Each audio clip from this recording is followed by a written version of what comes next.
Hello, friends. Welcome back to another episode of Everything Jake, the podcast where I bring on some of my favorite people to talk about some of my favorite things. And today, I have here a good friend of mine, Alyssa of Akasha Apothecary. Hello. Hello. Welcome to the podcast. Thank you. And so we have worked together over the years, doing content creation. You've modeled for me for brands I work with. I've done photography for you for your brand. Mm-hmm. And so social media has been one of the mediums that has helped us to do our work. Yeah. Right? So I wanted to start out, part of what I wanted to talk about today is making magic with social media. And because I think this comes from, I don't know where, but one of the influences is skateboarding. Okay. Where the skateboarder doesn't see the difference between natural and unnatural. Mm-hmm. And that actually riding a skateboard feels very natural. Yeah. Even though it's wood and wheels and technology, right? Yeah. So I kind of look at that with digital technology, right? Yeah. Like, it is natural if you do something that feels natural with it, right? Right. I feel that.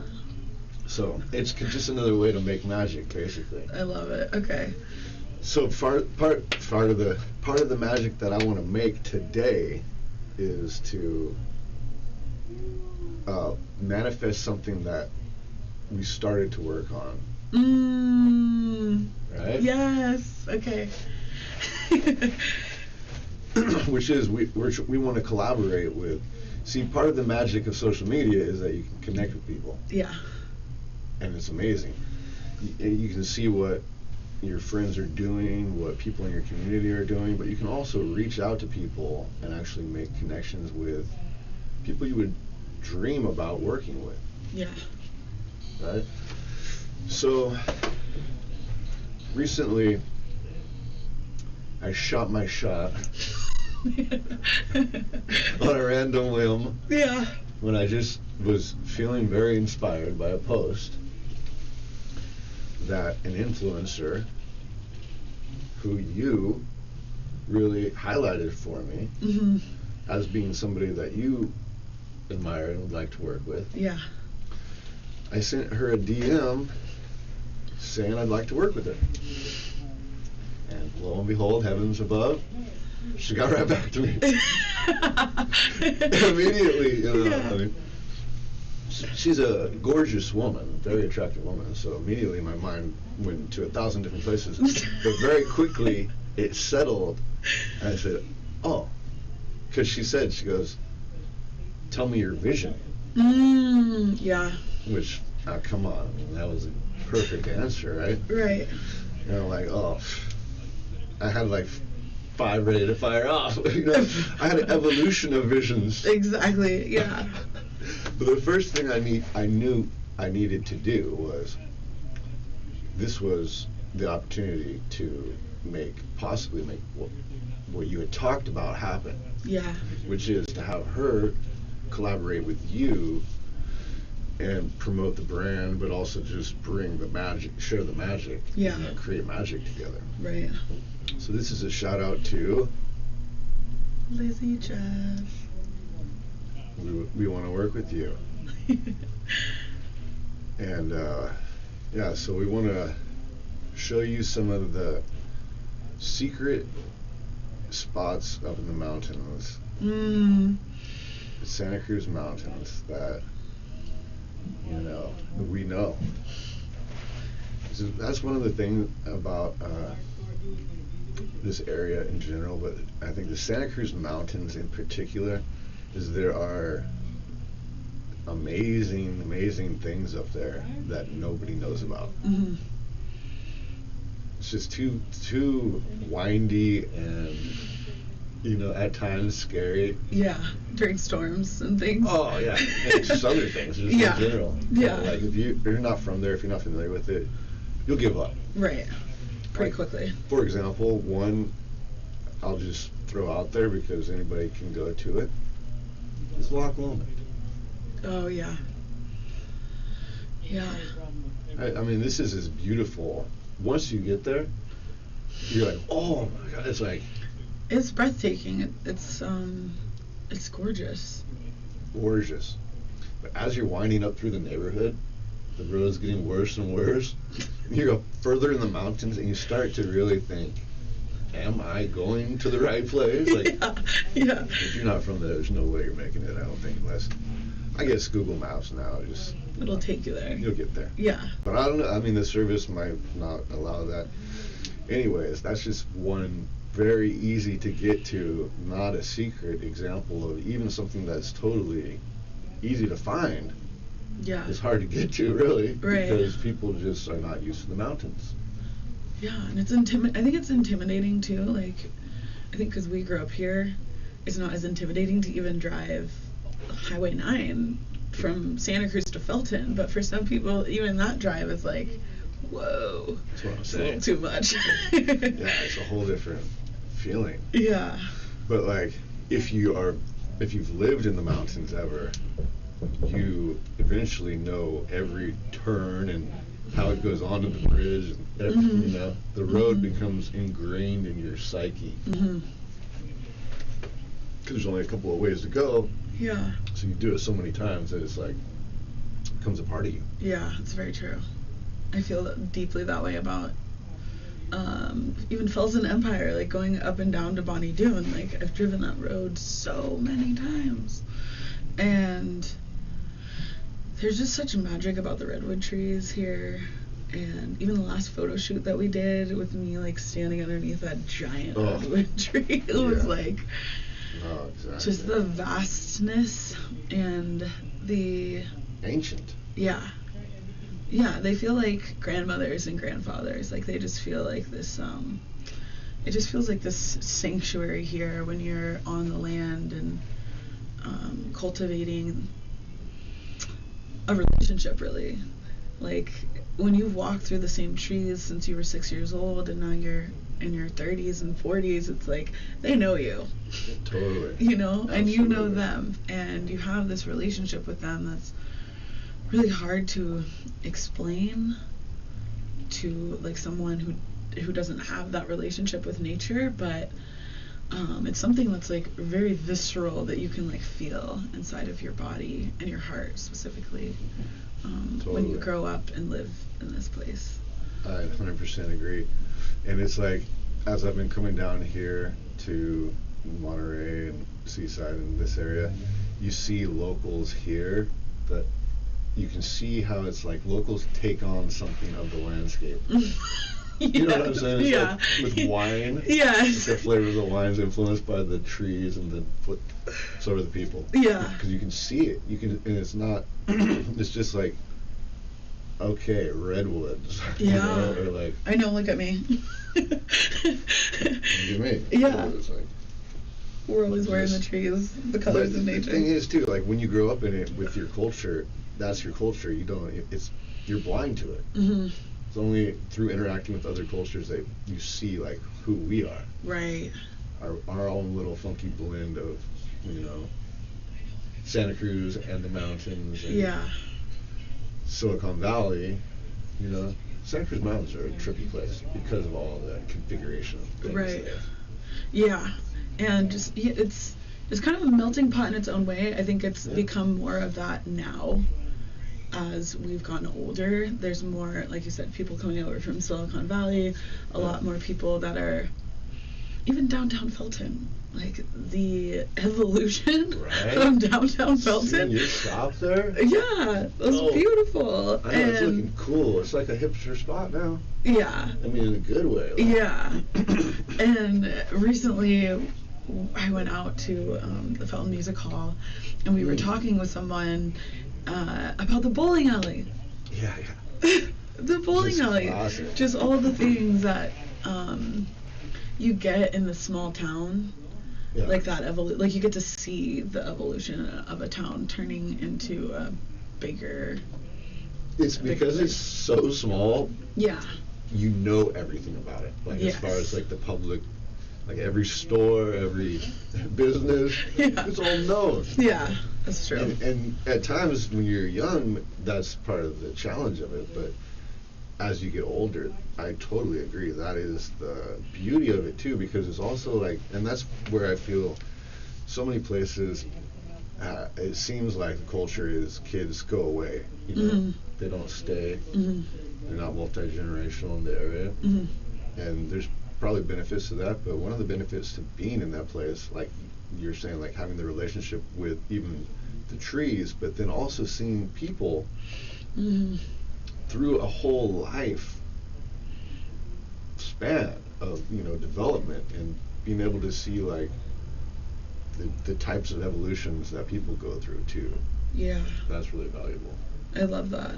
I just posted something on my Facebook yesterday about loving people long term, and how you love them through all of their own like personal deaths of their growth as a human being, and who they were to who they are now to who they are going to become. And that's very similar to that relationship that you're talking about with the place and the people too. And so that's been interesting, like now being 30 and still being friends with people that I've been friends with since I was 3, like the evolution of us as human beings. And some of us are married now, and some of us have kids, and some of us have been divorced already, like, and are remarried again, like all of these things and evolutions of ourselves. And like having that relationship with the land, for me, it has been like that constant. Yeah. Because everything else around me is like just chaos, always. Okay, so let's talk about that a little bit more, because I was thinking about that as I was driving down here too. I've been commuting down here. One of the things I love about it is seeing all the birds of prey. There's so many hawks that I see, but it also just always reminds me of like just the rolling hills, the clouds, the horizon, just being outside. I always feel super connected. Yeah. And to the earth, to the planet, and I don't even know what to say about it, except that it's like this way more calm, pristine energy than I have when I'm being social. Right. All right. Stoney, what's up, bro? How are you? I'm doing great. Hello. Hello. You're over there, Joe. All right. Awesome. Oh, stoked to be here. Yeah, Stoney, how's it going? It's going well. And Joe? Yeah. Thanks for having me. Absolutely. You must be Jake. I'm Jake. Nice to meet you. Nice to meet you. And this is Alyssa. Hey. Hey. Hi, Lisa. Hey, nice to meet you. Nice to meet you. We were just talking about being outside and having a connection to the landscape.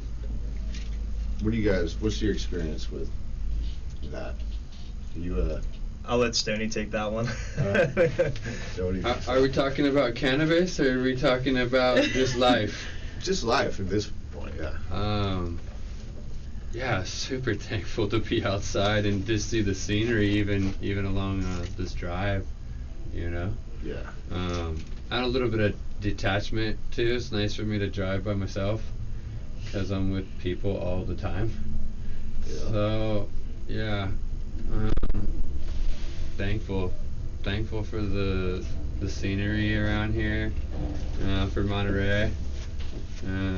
Even thankful for the rain, even though it's a little wild. For sure.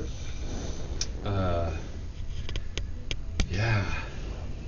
But how about growing outside? I like growing outside too. How about that one? And also, like the trees outside are so much bigger than growing inside. Like, wild, dude. Well, yeah, exactly. I mean, talk about living soil. I mean, that's where it all begins, right? Finding a good patch of sunny earth. Yeah, dude. And that will, I mean, nothing will keep you connected, you know, to a place where you'll really learn than farming, because you're going to track the life of an organism as it evolves through a season.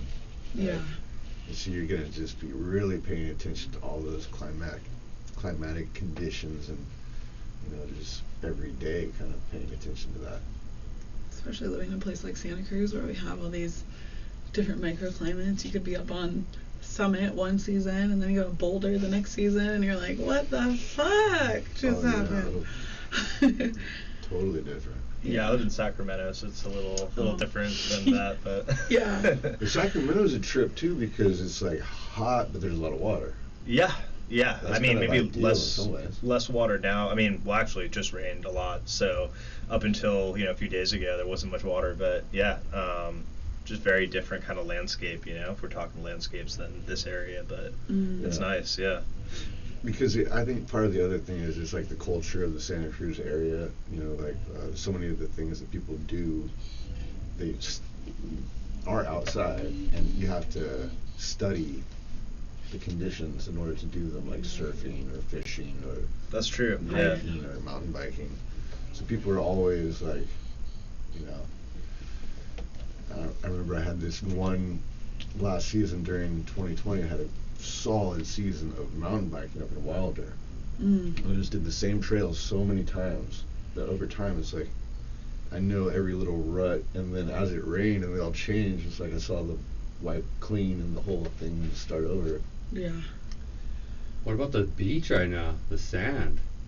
Oh yeah, it's Like the transformation. Incredible. Mm-hmm. So much movement with the sand right now. Yeah, with the storms that come through. Yeah. Oh. Shift everything around. The beach has totally changed, like overnight. Oh yeah. It's wild. I know that, and by a lot too. Mm-hmm. I used to live out at 26th, and now you could really gauge it there, because all of a sudden there's like another flight of stairs. Yeah. Right. or that thing you were standing on now is like Underwater. before you would, if you fell, it would hurt. Right. The whole thing, yeah, absolutely. It's pretty crazy. Coastlines, ever changing, super dynamic place. But then, because we were also talking about the redwoods, these things that are, you know, thousands of years old. Mm-hmm. So I think that's part of what it is too, right? Is you have this like dynamic, always changing marine layer, you know, temperature, humidity, vortex of energy, and then these like things that are all bonk. Yeah. In here. Been here, not Staying going here. anywhere. Yeah. Got this. Yeah. Yeah. Mhm. That's an interesting contrast of things. So, Alyssa, Yeah. how did you get into herbalism? Growing cannabis. Yeah. I think I've always been into herbs. Growing up in the redwoods, I definitely always had a relationship with the land, and I would make little like flower soups when I was a kid. And which I now know are like flower essences, and like I was doing all these things that had names, but I just like intuitively would be called to ritualize them, even when I was a little girl. So and then as I got older, started making my own skincare products with, you know, clays and other plant things, and then I grew for the first time from seed to finish, and I was like, this is rad. Yeah. I'm down. It was just amazing to me, like taking this little seed and then turning it into like an 8-foot like giant plant, and harvesting like just the whole thing, you know, because I grew up smoking weed, and then I don't know, you just take so much of it for granted, like when you don't have your hands in the dirt. And that relationship that I started to build with plants and all of that, I just kept going down that path and exploring and using it for pain relief, for menstrual cramps and things like that, and started to make my own products, and then started giving them to friends, and it evolved into my business, and we just won Best CBD Product in Santa Cruz County this year, so yeah, it's been a beautiful... Sorry, what is your business? Akasha Apothecary. Okay. Yeah. I make CBD topicals. And, gorgeous products. And do you have any here? I do not have any here. Okay. Yeah. But yeah, I have two salves. Sometimes, for sure, yeah. Yeah. Sounds cool. Yeah, it's just the bomb. Like the bomb. All kinds of different high-end, beautiful products. When did you begin your relationship with the plant? 16. Nice. So I have a little different story. I'm not a plant guy. I don't have a green thumb. Yeah. Never did, never will. Yeah. I tried growing pot once and I hated it. It's just really frustrating. So I just come from a total different side of it. I'm on the business side. I like sales. Nice. And so that's your business? Yeah, dude. I'll Delta Consulting Collective. Brought some hats if y'all. I don't know, Alyssa, if you want one, but Jake, for you, yes sir. So my relationship started at 16. I was just smoking with buddies for the first time, and definitely enjoy it. But for me, I never thought of it as like the plant until recently, like moving out to California, because I'm from New Jersey. So it's a very different relationship in general. So when did you move to Cali? 5 years ago. Cali. Yeah. That's what they say in New Jersey. Yeah, it's true. Yeah, I'm trying to stay away from that. Actually, I watched something recently. Yeah, where they were like, you should claim your Jersey roots, bro. Fucking Jersey. I do. Awesome. I love it. You know what? Okay, so we were just talking about like our outdoorsy, woodsy growing up. Yeah. And the most woodsy family I know. The kids are all named after the Tolkien characters, for crying out loud. Galadriel. I had a huge crush on. Beautiful, beautiful woodsy woman. Used to go to Jersey to do the survivalist camp. Like, there's a lot of women. There is. Yeah, definitely. It's true. What do you think about? I thought, it's from my family, right? The way I grew up wasn't, like, my parents never had plants or anything like that, so I just didn't really know much about it. Yeah.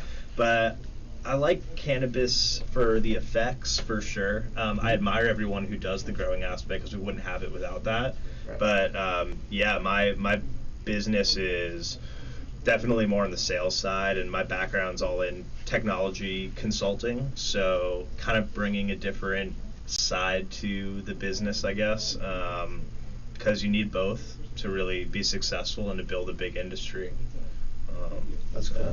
Definitely, yeah. But it's fun to work with a lot of brands, because maybe when you're so tied up in what you're doing for yourself and your own brand, you don't get the same exposure to other brands and what other people are doing.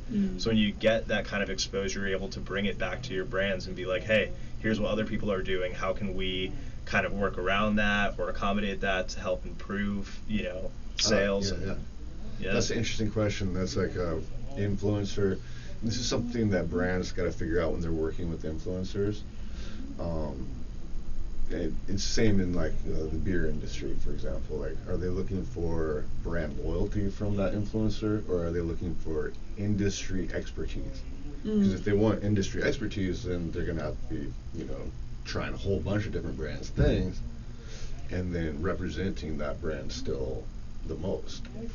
So I think that's just a choice for a brand to make. Generally. Yeah. So your approach is to be more industry expertise. I try to.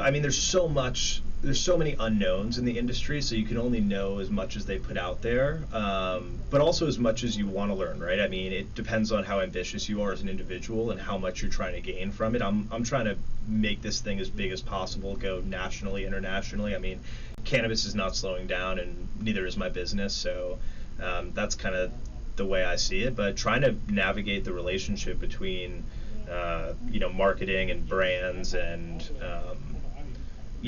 research and all that kind of stuff is an ongoing battle. That's kind of, you try to figure out that perfect balance, which I don't think anyone has really perfected yet. But you see the people at the top who have done better in trying to manage that balance. So who would be some of the, and curious about you too, like, who would be some of the shining lights that are inspirational? And Cannabis? Yeah. That's all you. Oh, man. I'm trying to think about it. What are you fucking with these days? Any? I'm fucking with my homegrown, and that's all I do go to Three Bros. I do support. I don't know. I feel like because I'm on the other side, like I'm not really on the consumer side. Yeah. A lot of times. I like Big Pete's. Like Three Bros is a really good dispensary that I'm loyal to them for the most part. And I'm about to get you some of this. You can try. oh, some new flower. I'm down. So good. Everybody's got beef with cookies, but I like cookies. I've liked to watch Cookies' evolution as a brand. I would point to them as I think that they Burners and specifically like shout I've out been to Burner. I've been listening to Burner and going to Burner shows Yeah. since I was like 15 years old, you know, and to watch somebody like come from the streets to like really, and even with his hemp, the hemp water or whatever it's called. Oh yeah, the hemp duo. Hemp duo, yeah. That was sick. We've never seen that like a regular store. Yeah. Yeah, one for the team. Yeah, you know, and I feel like just seeing that has been really inspirational. I agree. And he definitely he's killing it. Yes. Yeah. Yeah, and I think part of Burner's brilliance, well, I mean, a lot of things like using music for the marketing, doing Girl Scout cookies, which was such a pop, cool thing, and like tying flavor profiles. Like people started looking for the Thin Mints profile, like after, you know, based on the idea that it could be done. All of that was so brilliant. But I think the main thing that he did that is super brilliant is he empowered growers. Yeah. Breeders. You know, he made lanes for them to be famous and to be able to start their own brands and businesses. And so he's lived his musical dreams. Right. Used music. I don't think he's used music. I think he is, first and foremost, I believe Burner is a musician who's just had really good connections with weed, good business mind, and has tied the two worlds together. And he comes from the streets, so it's like that mentality of collaboration and looking out for other people, like that's a very different mentality than when you come directly from a strictly business background where it's a different like code of ethics, I would say, than like it's just different. And you can see that in the way that he does want to empower growers and be in collaboration in that way. I think so. I think he's one of the awesome ones. But what about you, Joe? Yeah, I think he makes a lot of money, so I don't want to plug him too much because no, Burner's great. I saw him at Emerald Cup. I've seen him a couple times when I was working metric and cultivation over in Sacramento at Natura, because he runs a lot of his strains, Cheetah Piss for Fidel's, Hashels through there. A lot of the cakes, London Pound Cake, like a lot of big strains that they're known for, they run through there. So I didn't know about him, and then I was like, who's this dude who's just walking around like he owns this fucking place? Excuse me. But everyone told me that, yeah, they were like, dude, that's Burner. Like, you don't know Burner? And I was like, who's that? But being from the East Coast, you have no idea. Like, this is Bay Area tradition, right? Yeah. So I had to learn a lot real quick, and he's amazing. I think a big part of it is his clothing empire that he started, which, you see everyone in Cookies shirts and Cookies hats, and even in Thailand, I mean, people are getting their hands on that. So he's a big inspiration. Well, okay, real quick, too. That's part of what... Okay, two things got me hooked on Stoney. Let's talk about this. Yeah. And I'm wearing one of them, but I was just going by one of my favorite old, cool family dispensaries. Shout out THC in SoCal by the church there. And they had ounces of Stoney cookies. I was like, what the fuck? This is like a good deal. And the way you laid it out too, like you put the number of all of the numbers of like the whole thing of like what you're. I was like, oh, that's fucking brilliant, dude. And I miss ounces. Yeah. And so I went to get the ounce, and then they gave me the hat for free. And I was like, okay. Yeah, it's a nice hat. That's part of it, man. I mean, I'm no genius when it comes to clothing or anything like that. It's obviously a super cool hat, so that's part of it. I mean, you want something that, again, we were talking about balance in business with cannabis companies and how finding the balance is what helps them to grow. Yeah. And that's a big piece of it, right? Your marketing. I mean, people are literally going to be walking around with wearing exactly what the brand is. And then you have someone be like, that's a cool hat. What is that? You tell them all about it because you're stoked about carrying kind. You get them stoked about carrying kind. It's just a trickle effect, Exactly. Which is exactly what you want. But it's all about, how do you do that? What is a cool hat? what makes a cool shirt? Right. Who want, Well, that's where you have to tap into you have to empower the growers to get the actual good weed. Mm-hmm. And you have to get them stoked about the products that they're producing for you. You empower them. Yeah. They are stoked. Yeah. Yeah. You just empower them, and then you also empower the artists. Yeah. Because they're stoked about what they're doing. If they can get that on a label, if they get that on a shirt, if they get that on a hat, and then as they're walking around cookies, like Jacob over at Shalom did a lot of designs for cookies over the years. He used to sell them 20 packs of designs. That's dope. Yeah. They turn he does a lot of the flips and it'd be like cookies, like an old Western movie thing, but he'll put in the cookies, he did a whole That's bunch of cool. those. Yeah. And so you have to have people who are good at it and who authentically love fashion, and Right. you get them on board, and then you empower them so that now they got a big client.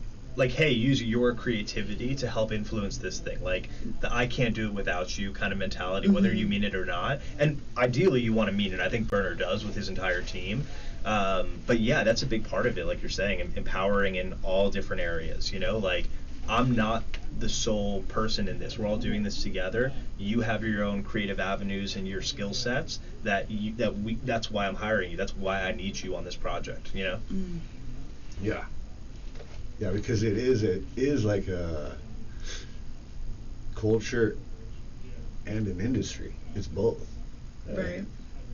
And so you have all the elements, you've got the chefs, you've got the healthcare, you've got the fitness parts of it, entertainment parts of it. It's a lifestyle. Yeah. Cannabis is a part of a lifestyle.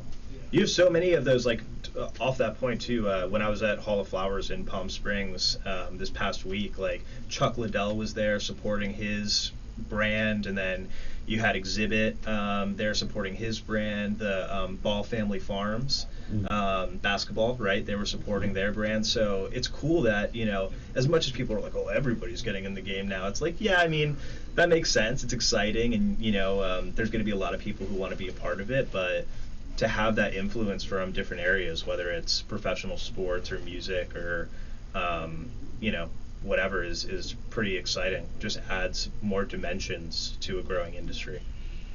For and sure. more, I think, lowers the stigma when we have more people in mainstream coming on board.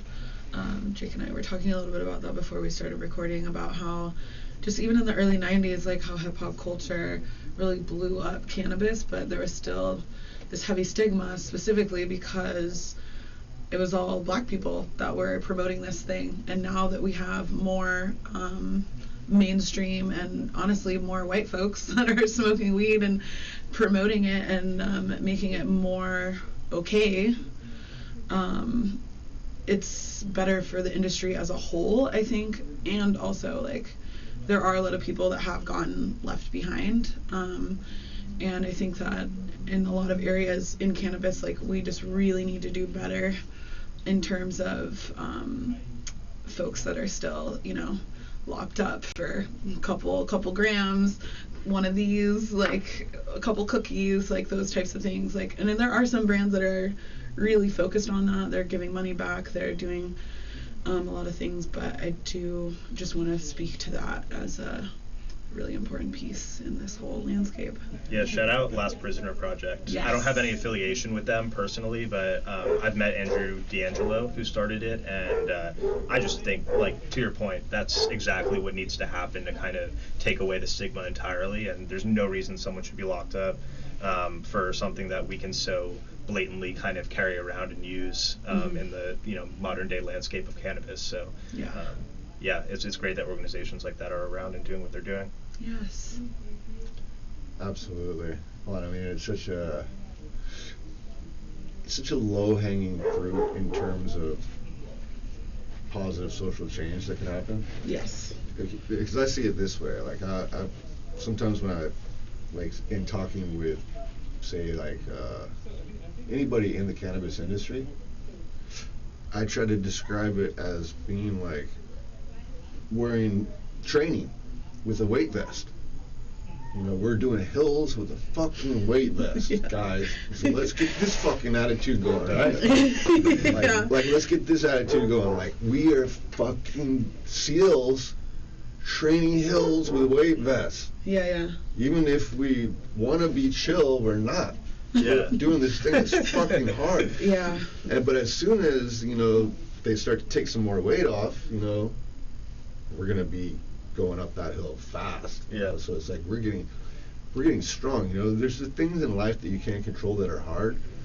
What you can do, though, is get stronger because of them. And then when you change your attitude about them as, okay, well, this is a thing that's eventually going to make me a badass when I conquer it, and you start to, it just changes the type of pain it is. It's still a pain in the ass. It makes sense why my back and shoulders hurt so much and joining the cannabis industry. That analogy makes sense to me now. Perfect. You're not alone, bro. You're not alone. A lot of people gotta use all that CBD cream and stuff. I'm like, what's going on with you? Well, that's a good thing is we get to medicate ourselves as well. That is true. Yeah. And it's a fun job. That's where you understand that it is a superpower too. Like, being in the cannabis industry, it is having superpowers. Yeah. You're going up that mountain and, like, oh, if you can just focus on where you're at in the flow of things, then it starts to feel good. Yeah. It seems like the people in the cannabis industry too, like, just the most, like, motivated, passionate people out of any industry that I've kind of come across or seen, always wanting to grow and learn and do better and improve, and that's a really inspirational thing. Like, we were talking about inspirations before, but in general, as an industry, it's inspirational to be a part of, I think, because you see that so much, Yeah, I think, well, because it's such an exciting, innovative time. We're relentless. Yeah. We're not having it. Like, yeah. Even with CBD, like, getting shut down payment processor after payment processor, and, like, I'm like, I just need to get this medicine to people, like, Yeah. Are you able to sell it in, like, normal shops? I can now. Nice. And now it's super fun because the FDA has deemed CBD. Now I have to have a little sticker on it that says it's like the Prop 65 warning. And so, and that's hard to explain to people, right? That's like not people that are getting introduced to cannabis, and then you're like, oh, this thing that's super safe, and then they're like, but why is this? It causes cancer and possible birth defects, and you're like, well, no, but, or, and so that's, I think that having that research side is so important, and I know for myself, like, having building a deeper relationship with that side of it, because I'm fully, like, herbalist woo-woo girl. Yeah, which is great, but that's just one aspect, But you're also business savvy too. Yes. But you do have authentic woo-woo. Yes. It's the best combo right there. It is. Yeah. Exactly. That's why, I mean, it's rare to meet many people like that, why. I think. It is rare. Yeah. To have the same amount of passion on both sides. Yes. Yeah. Exactly. And that's how, I've seen over the years the evolution. And the evolution of the product as well as the business, and do you have that space still in Felton? Is it? No. Yeah. Speaking of CBD. Yeah. And that's the other part, right? It's like you want to just sell your medicine, and they're like, oh, you can't have insurance. We're not going to insure you. And it closes a lot of doors, but it just, that being relentless and like our passion to continue to get medicine to people, like there's no way that I'm just going to stop. Like we'll find a way, you know? Well, okay, because the thing is too, it's like the theory of evolution, where they have the one example of the moths, right? Where these certain moths were like pretty scarce, and then there was bad fires, and so then the air was changed colors, and so then these gray moths that were pretty scarce matched the air, so now they were camouflaged, so now they became like dominant. Well, that's crazy. I didn't know that. Right, and so you never know when things are going to change, and all of a sudden your traits, your superpower is going to be the thing that time asks for, and so it's just always like cultivating the best version of yourself. You can't change the context, you can't change what's happening historically. I mean, you can do little parts of that, push it, influence, and build, but being ready for that moment, I think, is a big part of it. It's nice that cultivate is such a broad term. Like, you can cultivate ideas, cultivate plants, fruits, vegetables, relationships. Like, that's pretty cool to think about, Yeah. I agree with that. That makes me think about, I lead meditations a lot, where I lead people into the body and talk about just how we like mirror even the mycelium in the dirt, like how our fascia and our tissues mirror the tissues and the trees and the plants, and it's like when you were saying cultivation, like it just made me think of that, and that building relationship with each other, and that like platonic intimacy or business intimacy or whatever. It's like there's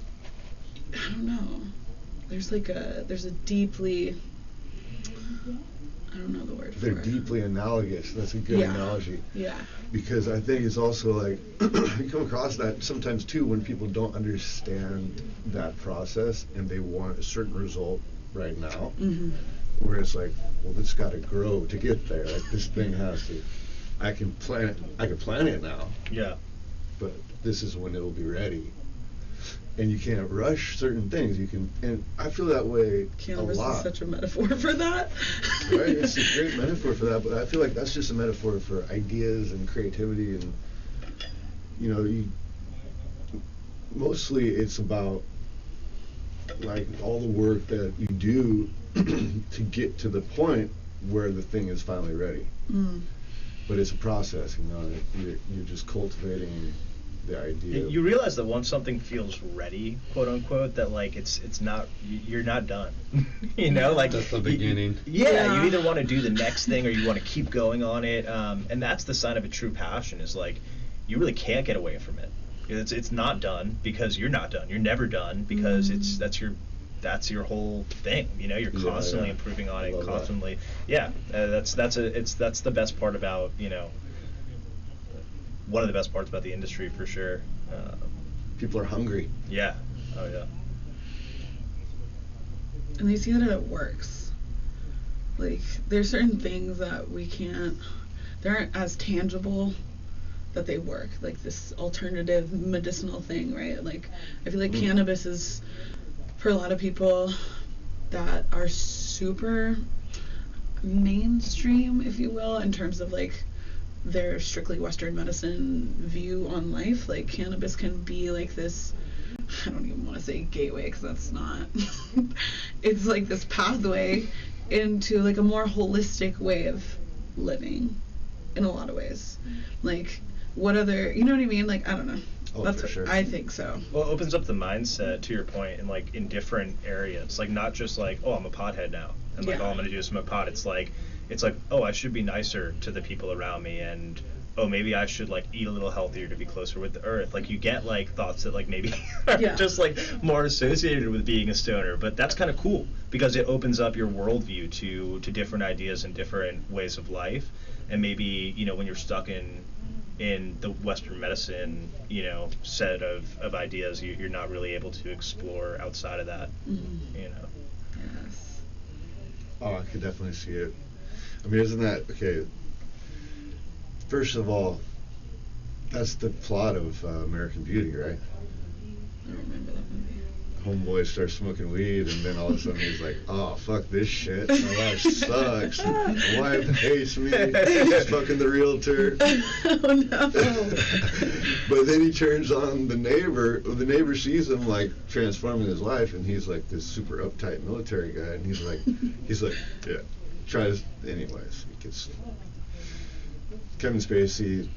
Bad guy. Never mind. Don't watch the movie. Good movie though. Just kidding.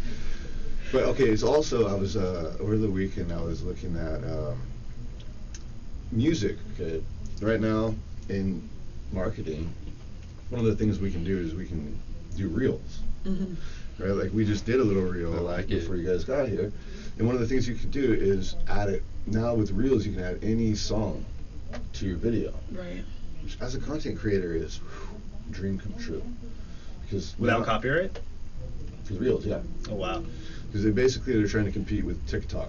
Oh yeah. And so it's also a place where you get a lot of traction right now. You know, like I put up for a landscape company, you know, great account, great company, but it's not like, you know, it's landscape, and it's just kind of a regular video I put up as a reel, and it got like 15,000 views, just like that. Mm-hmm. So that it's just kind of is where within Instagram you can get the most organic reach right now, and it happens to be the most teach fun. me that. I will for sure. Yeah. And actually, I'll invite you to be a collaborator as well, because that's something cool that you can do now. Yeah, that'd be great. As well as two brands or two people can collaborate on a post, and so it shows up in both of their feeds. That's awesome. I didn't know about that. Double up your kind of following. Mm-hmm. Yeah.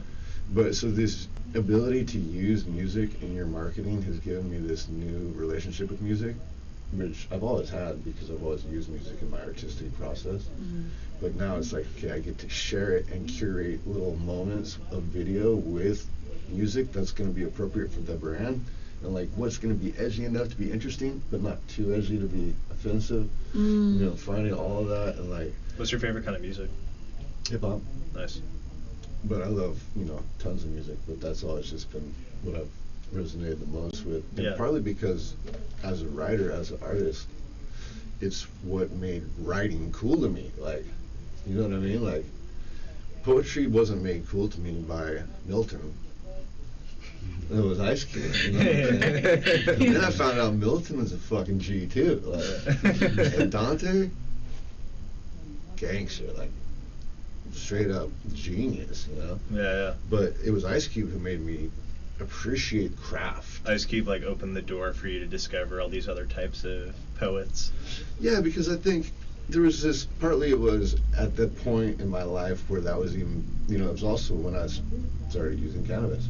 But at the point when it was even a question, it was sort of like the whole idea of poetry, as I was trying to learn to negotiate what it means to be a man and like not get my ass kicked. Poetry didn't really seem like it was going to help me out too much until I saw Ice Cube as a poet, and I was like, oh, I get a poet. Like, okay. Yeah. So it was the cross section of things that I needed at that point in my life. But That's cool. But so I was researching some music, and I love to find things for stoners that are like validating moments. Because all my life, people are like, "Oh, you're so smart. Why are you doing that?" I'm like, yeah. Well, if I'm so smart, maybe you should try the thing I'm doing. Right. Yeah. But so when you're born post Beatles, as we are, you just get this megalithic view of what the Beatles are, but I traced the history a little bit, right? And they all talk about the moment when they started smoking weed. Bob Dylan turned them on to cannabis, and that changed their whole direction, and they evolved musically because of cannabis. And everybody says the Beatles are the most genius band of all fucking time. Right? It opens up the creative door. I mean, people are realizing that more now than ever. So, I mean, that's good. At least that stigma's kind of taken away of like, oh no, it makes you stupid, or you know, it's blocking creativity. Like, it's obviously doing the opposite. It's done that for a long time for people. You know. For sure. Yeah. Did you ever feel that way? Like you was stigmatized as like gonna make you stupid or? Oh yeah, I thought that way when I was younger. When I was in like junior high and I would see my friends coming back to class all high and like getting in trouble every single day for smoking, I was like, dude, y'all are fools. Like, this is stupid, you know? And then I got older and I started smoking and I was like, oh, never mind. I get it.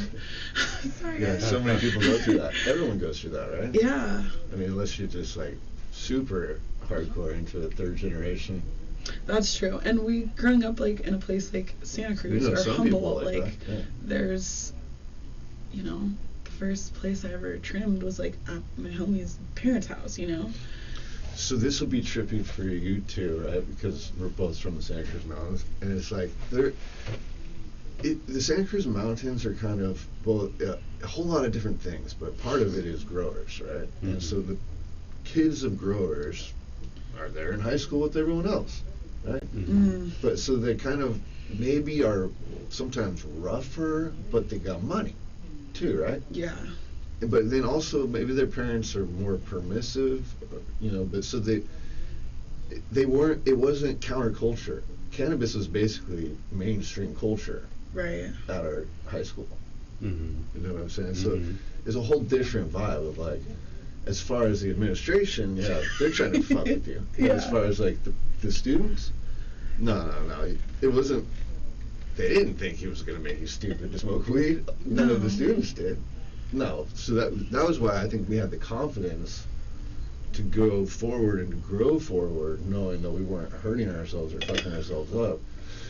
Because that was who was successful in our community. That's true. That's very true. But that also led to all kinds of adventures and all kinds of things. You know, you can only imagine as a high schooler, Yeah. things you could get into in the mountains. And like your parents' house, or not your parents, or like your friend's parents' house, like getting raided Mm-hmm. by the cop. Like, no, you know what I mean? Like, there's things that happen in the mountains that people can't even imagine. Or like going into communities. I remember going up to like Last Chance for the first time, and two guys like roll out on quads with guns strapped to their back, and I'm like, are we in Santa Cruz? Like, Yeah. That's the main thing that you know wouldn't what I believe mean? is like the kinds of places you would drive to as a kid to go score a bag of weed, it's sketchy. based on like somebody in the car is friends with or has a class with Yeah. the cousin of the kid. Like, Yeah. But now it's all probably different. But that was the culture. That was the kind of cannabis. It's probably different now, right? I believe, yeah. Or do A you little think, bit. or do you think those families are still growing? Some of them are, I would assume, but some of them are not. Like, It's gone. yeah. The culture's been taken away a little bit. I think so. Yeah. I think that culture has been taken away, and the Silicon Valley Uh-huh. culture has over sucked into it. Maybe vineyards. maybe, Mm, but more, more Silicon Valley, techie, broy. yeah, just building their dream homes of like. I think they either made it or they didn't. Like the people who grow really good pot, they ended up hooking up with someone to get them really good pot, and they're the supplier. And if they don't grow good enough stuff and someone else is beating them out, which happens 9 times out of 10, then they're like, fuck it, I quit. I'm not doing it anymore. I would have to imagine, Yeah, because it depends on how. competition's fierce. The other thing that people did is they just they bought their home when it was black market. You know, they already made their thing, so now they do whatever. Right, owner You know? finance. There's a lot of that too. Like, Yeah. real People who estate do deal, that. off And then grid now real they estate just flip deals. houses or Mm-hmm. do something else. They transitioned. But, Yeah. And a lot of families can't afford it now. It's like, to grow in Santa Cruz County, it's the most expensive county in California to grow. And so you think about that when you've got, you know, when you're already if you've got an established multi-generational grow that's off the grid with no permits for any of your buildings, and you're pulling water out of the creek, like there's no way for you to survive in the white market, because it's just not feasible for you to employ the amount of people and to do all the things and to move. Like how You had to brand. And the thing is, people didn't want to brand. because it's so expensive. Well, and also because the whole instinct is to not get caught. Right. And so then as you start transitioning to marketing yourself, I remember at the beginning, it was such a weird space to be in. Right, telling people that you have to, like, no, you put your face on the internet, Yeah, like, and you it's tell them that okay you're growing now. weed. It's okay now, like, you can do it. And, but, I mean, because I remember at first, like, with medical, everyone was like, oh, you're going to get on that list? Yeah. Like, they're going to know where to get you. Like, I've been on that list, buddy. Yeah. Oh my goodness. But yeah, it just continues to evolve, and so now we're in this space. It's an interesting space where it seems like it's the point of consolidation. It's the point where business is really. We've been saying this in the cannabis industry this whole time, right? Like, it's a race between the cannabis people and the business people over the territory. The business people are winning. I disagree entirely. Really? Oh, You don't think they're Speak winning? up. I don't think there's a separation at all. Oh, okay. I think everyone's winning together. Okay. This is, I mean, also you have to think about, I mean, I don't, I don't want to bring politics into it, but I'm going to real quick. So, part of the issue with California and the governor is he just passed a law that says that people who are seeking asylum who are illegal can get a cannabis license before a resident. That just fucked every single resident who wants to do things the right way, and gives the opportunity to people who just decided that they would just come here, and now they have this opportunity that people who've been born and raised here who want to get in the game, or who've been in the game in the past on the traditional market and now want to do it the white market, are getting screwed over. So there's a lot of root problems, that are affecting the citizens of California who want to be involved in this, that I think more than people realize. But yeah, no, I mean, I disagree that there's a separation. I think that business... Well, the cannabis industry in California, from the beginning, like from 10 years ago, when it became a real, like, above board industry, has never been Californian. Straight up, like... I wouldn't know because I'm so new Most to of the people say Cali. Yeah. It's a Cali industry. Right. And that's okay. I don't think that's a problem. Because to me, it's But we're letting competition. non-California people get involved before California people. So you should be pissed about that because you're saying it's a Cali thing. It's California. I am involved in it, and I'm involved in it in ways that non-California people couldn't be involved in it. Because you have trust and reputation and legitimacy and things that you can't just pay for, you can't just create. They're not paying at all. All the licensing fees that you had to pay, Stoney had to pay, all these people have to pay. They don't have to. Well, I'm not saying that that's not right. Yeah, that's right. It's just a little. It's shocking knowing that personally. it's a California. California weed is what people love. That's why I came out here from Jersey all the way across the country, left family and everything, was to kind of chase that dream. Even though I started out in tech, so I that's my biggest fight more than anything is like let's help the people who are here first, who've been trying to do it the right way, and who are using their entire life savings to try to run a business. That's much appreciated for sure.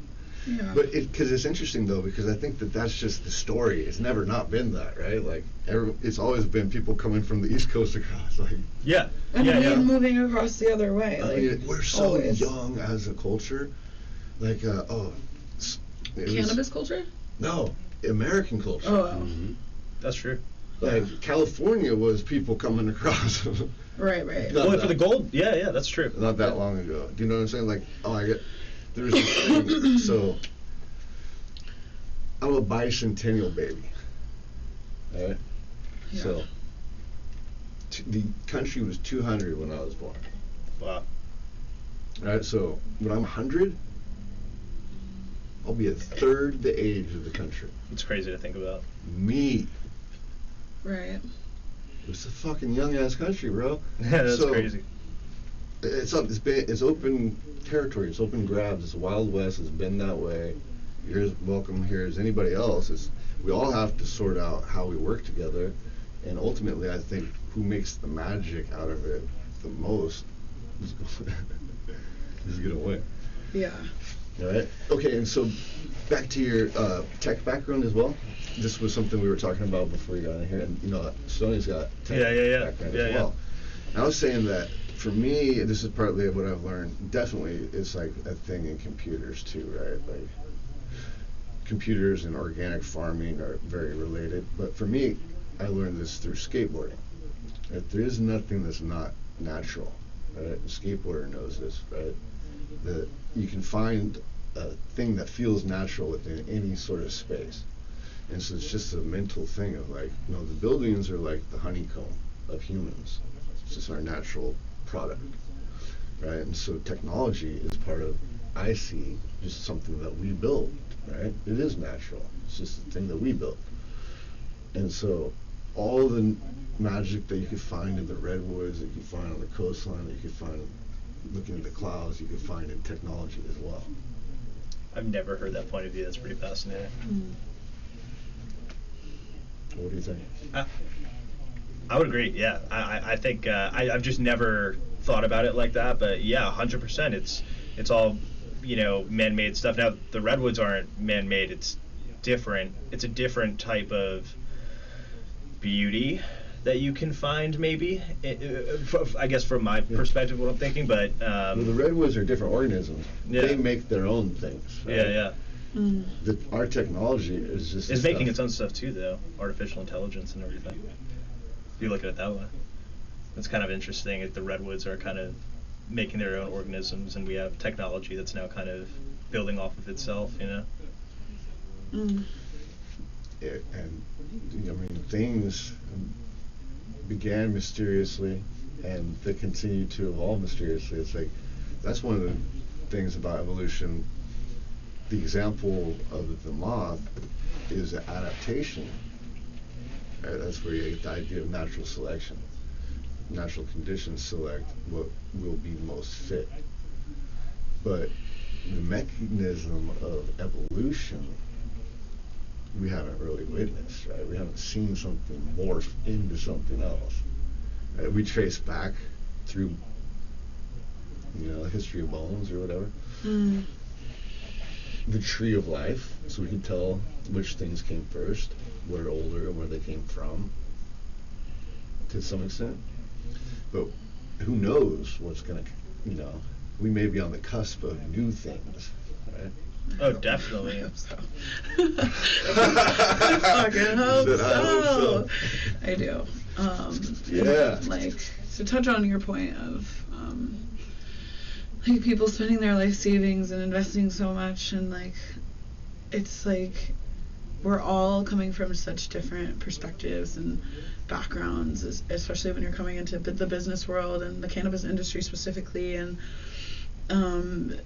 like some people just have farther to climb, and in different ways, right? Like, and so it's just super interesting to witness like the amount of growth that you have in certain demographics versus others when it comes to cannabis industry specifically, and financing, and who's got investors and who doesn't, and who has access to VC money and who doesn't. It's very upholding the same sort of system that we have that you see mirrored everywhere else. And so I'm super interested in how we're going to begin to be more like the trees, and like be more like the mycelium, and like feeding off of each other in a way that's more cohesive of an ecosystem for everybody to thrive. Yeah, for sure. I think that's the question. That'd be awesome. That would be cool. That's the goal.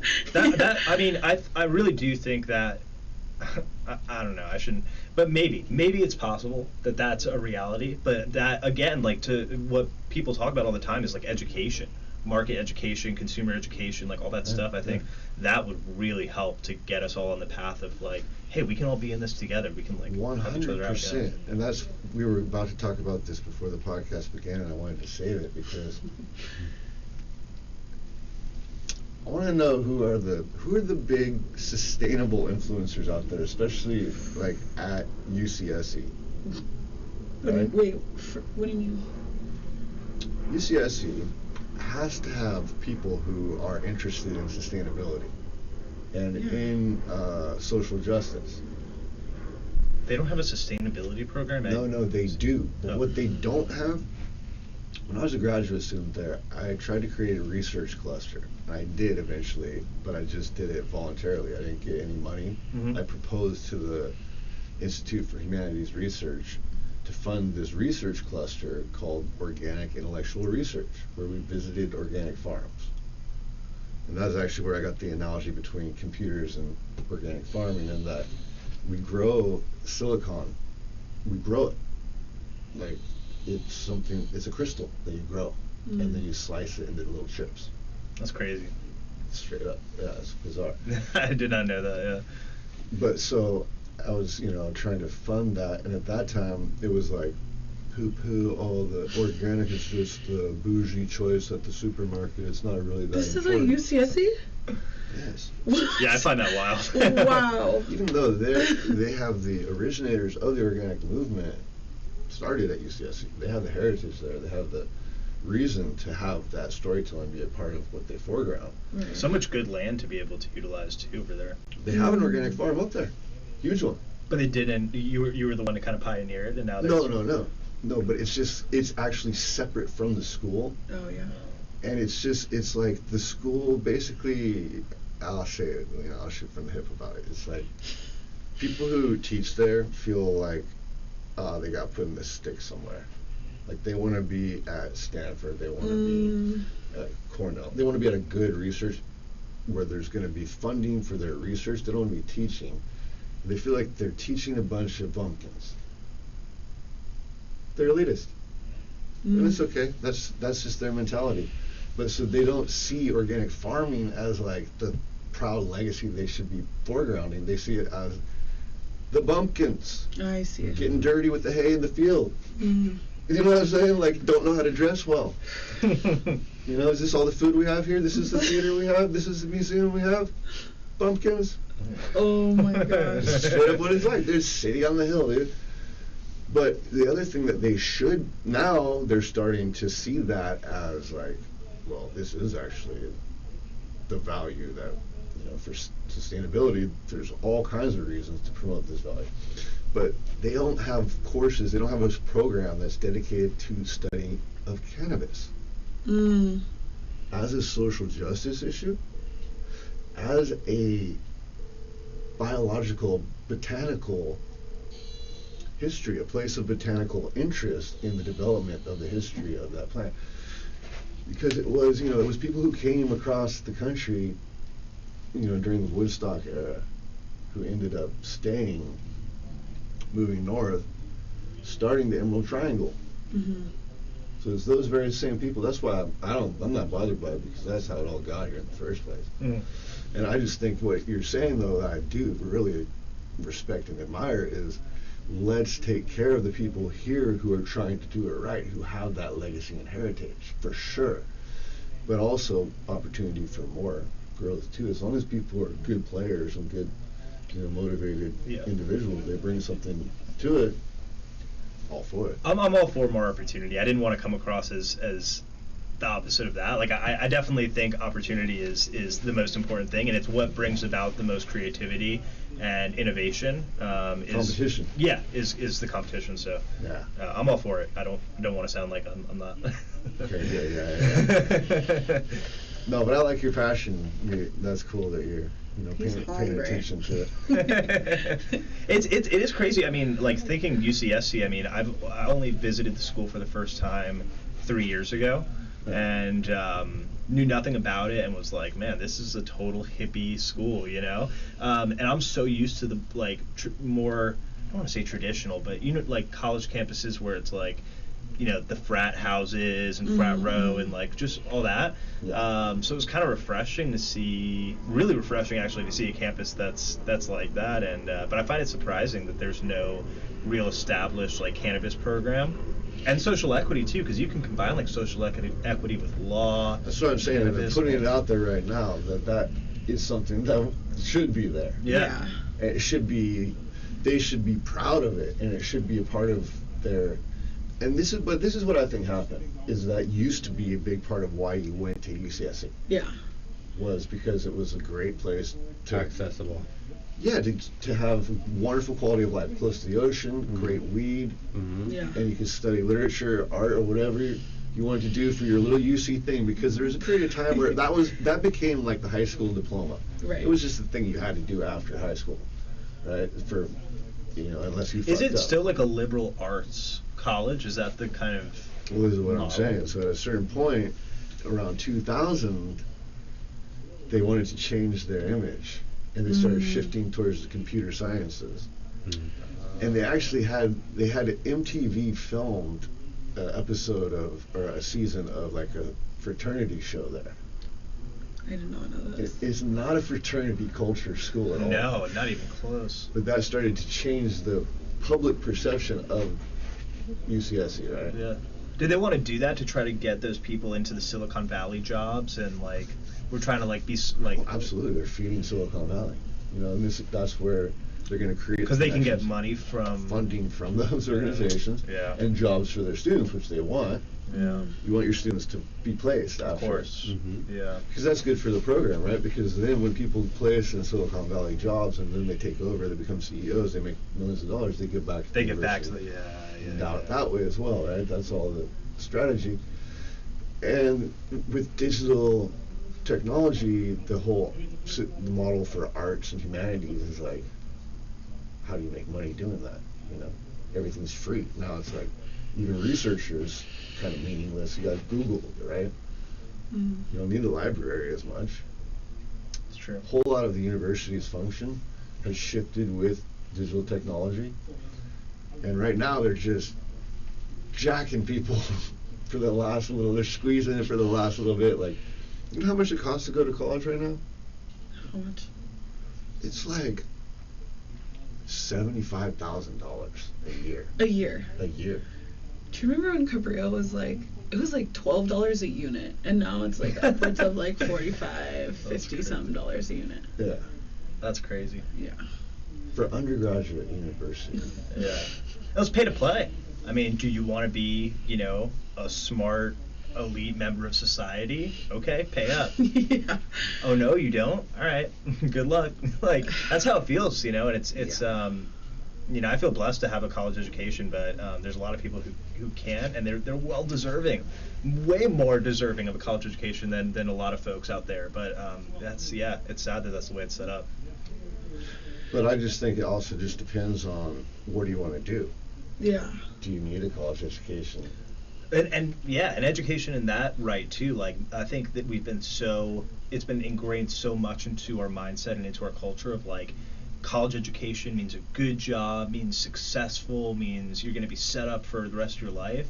But then you see people who don't have a college education, but they went after their passion. They knew what they wanted from age 16 or 17 and just followed it full stop. And you have to be a certain type of individual to really make that happen, I think. But it is totally possible, and it'd be nice to see more and more people get on the track of like, you know what, like, I know what I want to do. I don't need this. I can take classes. Like, that's the other thing too. People forget you don't have to pay $75K a year for 4 years.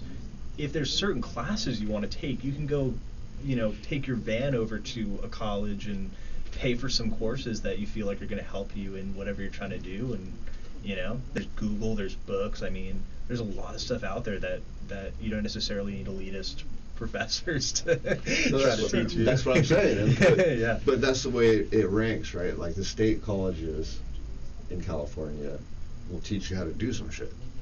Yeah. And that's why And usually the universities, they don't teach nothing. They teach theory. You're above doing. You're forming what doers will do. Right. Right. You're the architect, you're not the fucking... the contractor. The state university's got people out there with a hammer like, good day, fucking, woo, the sun's shining, out there, pumping it up. Oh, no. And I'm right with them, because that's my vibe. Yeah. I gotta do both, you know what I'm saying? 'Cause I need to have some control over the decision making. Yeah. But I like fresh air. Right. And the smells of the countryside. And, I have to have that. Like, I can't be. Do you still live up in the Santa Cruz Mountains, or are you down here now? I'm in west side of Santa Cruz. Nice. Okay. Cool. But your parents still live up there? Yeah, my parents do, yeah. Nice. They have since, forever. Gotta hold on to the land, hold on to the property now, because the prices are insane. Oh, I'm going to. I just buried my dog up there. Lucky. But, I was just going to say, so, to me, being a cannabis grower and brand is kind of like being a band. And it's kind of, it's a pretty audacious thing to be. You know what I'm saying? Like, it's like my title is fucking blogger. Yeah. That's how I make my living. Right. I do digital marketing and content marketing since 2013. Right. That's fucking audacious. In this county, how hard it is to spread here. That's what I fucking do. Proudly, loudly, and But so I feel like being a cannabis brand is kind of that as well, where you kind of have just staked your claim as like, you know what I'm saying? Oh, Having yeah. a brand. Oh, yeah. So I'm curious, with all three of you, like, when did you decide and know, like, all right, I'm going for it?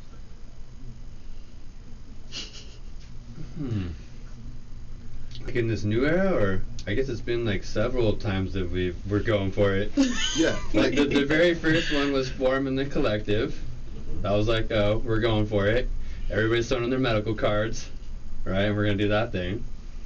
Then the second time was doing the delivery service online, opening up the online and delivering to people beyond the cipher. Then the third was this Prop 64, which was like, we're all in for this one.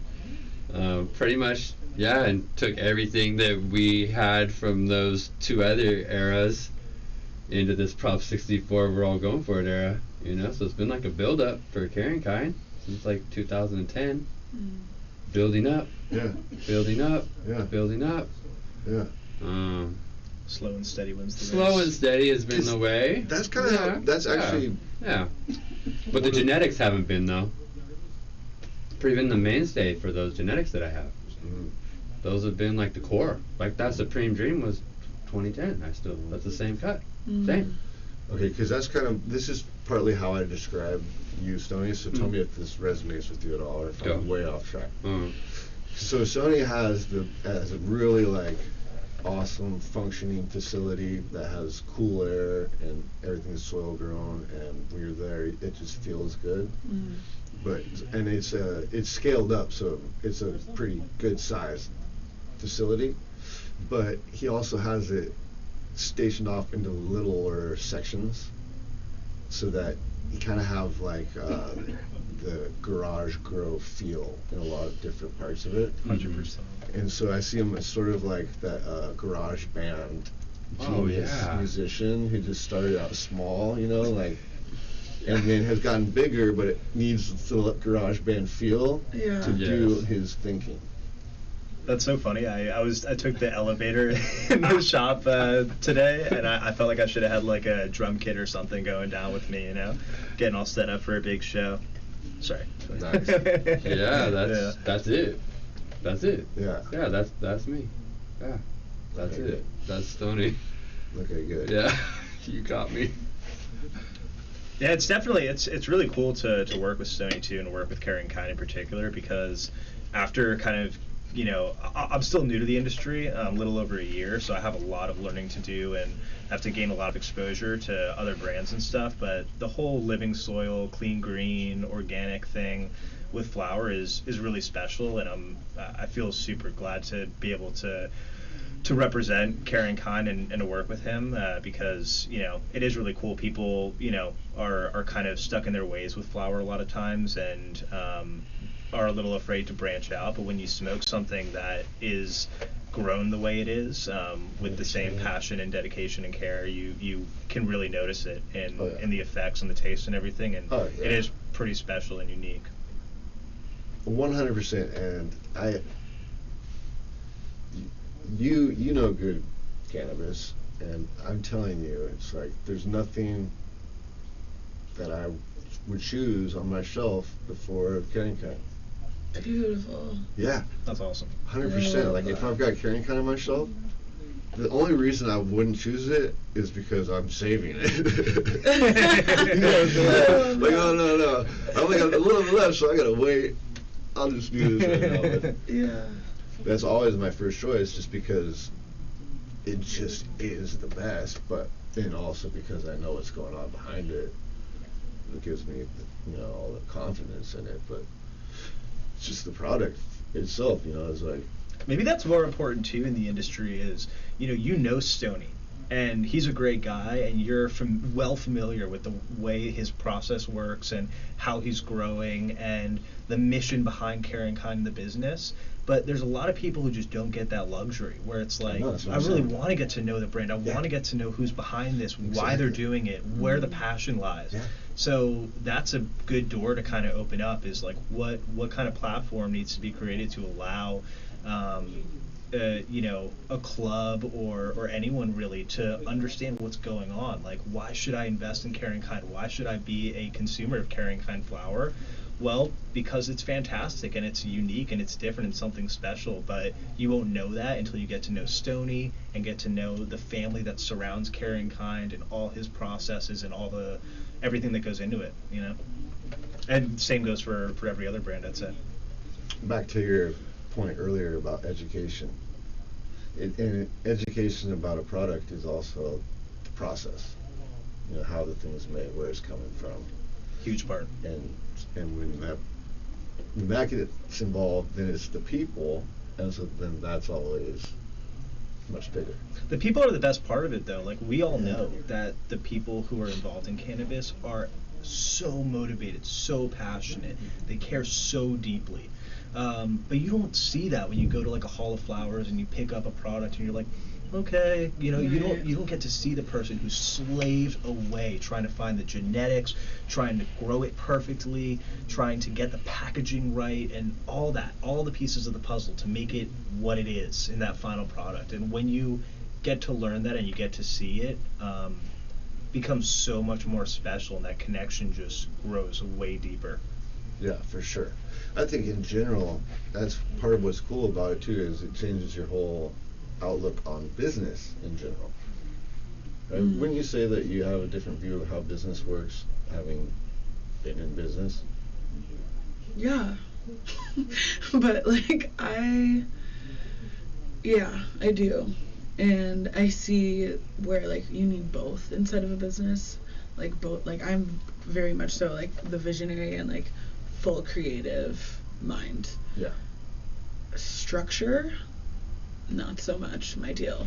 Right. But there are people like my partner, strictly business mind, very analytical, and so I've learned a lot over the last 4 years now that I've had the business, that it can't be all or one or the other, especially when the products that I have and create and make, I really want people to deepen their relationship with the earth and with the plants themselves. I don't want to. Yeah, it matters to me. Yes, it matters to me a lot. Yeah.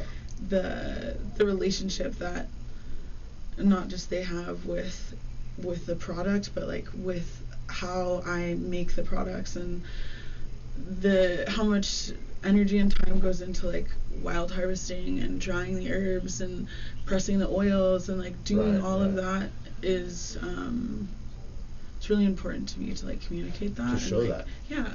And that's where you can do that through social media. Exactly. And you do that, and I think that your social media really has a vibe of art, ritual, just cool ass shit. That's why we started out about how social media is pretty magic, right? Like, for example, we're all here through social media ultimately. But I DM'd Lizzie Jeff recently to see if she wanted to work together, because I knew that she likes her, and she got back to me, and so immediately I was like, oh, this is a chance for her. And so I sent a bunch of photos that we had done together as part of my vision. I said, I want to come here, let's work together with Akasha Apothecary up the mountains, we get some cool shots. And she's like, okay, I'll check this out as soon as I can and get back to you. She hasn't gotten back to me, so I'll just wait until the rhythm of things allows that to happen again, or I'll just respond to one of her stories. But hopefully also, just us talking about it moves the ball forward a little bit. The whole point is that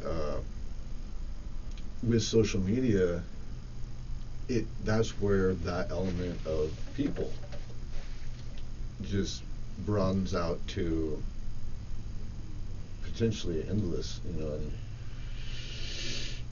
so it's kind of exciting to and the other thing I think is super cool is, like, as well as with the product, and like what you were just saying about trying to have some balance between business and your own intuitions as a creative. Yeah. Like the way I said that? Yeah.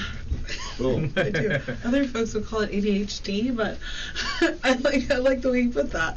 Yeah, It sounds nice. Your intuitions as a creative, when they are balanced by business, actually, because the whole thing about business that's great is when you care about the customer.